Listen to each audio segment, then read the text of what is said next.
ਜਿਹਦੇ ਕੋਲ ਸਿਗਾਰ ਹੈ ਉਹ ਮੈਨੂੰ ਦੇਣਾ। इस हुकूमत को नेस्त नाबूद कर दूंगा। Pindi boy swag boy Sheikh Rashid साहब कहते हैं कि मेरी सियासी हमदर्दियां बदलने की कोशिश की जा रही है, लेकिन मैं इस उम्र में बेवफा नहीं बनूंगा। ये बातें बताई नहीं जाती, नजर लग जाती है।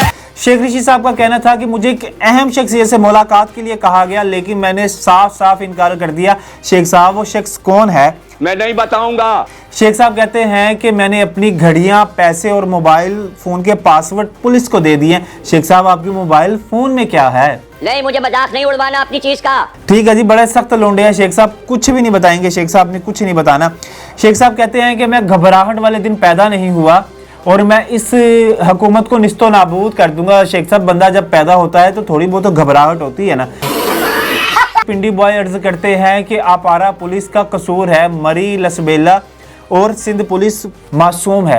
अभी तो आप पिछले दिनों कह रहे थे कि अगर मुझे कराची मुंतकिल करते हुए कत्ल कर दिया गया तो इस कत्ल के पीछे सिंध पुलिस होगी और पुलिस को हुक्म देने वाले ये 5 फर्द होंगे, आसिफ जरदारी, शबाज, मोहसिन नकवी और इस तरह की।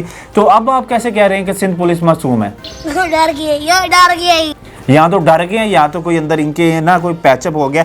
अब पिंडी बॉय को राहदारी रिमांड के लिए मरी के हवाले कर दिया गया। अब देखते हैं आगे क्या इनके मामला होते हैं। अब आते हैं जी अपने फैसल वावडा साहब पर।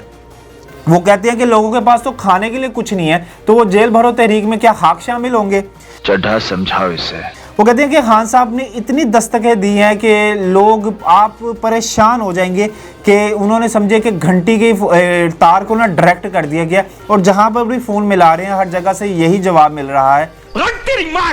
उनका कहना था कि इमरान खान को चाहिए कि लड़ाई झगड़े वाली सियासत ख़त्म करें, फितने फसाद वाली सियासत ख़त्म करें, गालम गलोच वाली सियासत ख़त्म करें और जेलों वाली सियासत ख़त्म करें। कोई मुस्बत सियासत करें, कोई अच्छी सियासत करें, गंदे लोगों को साइड पर करें।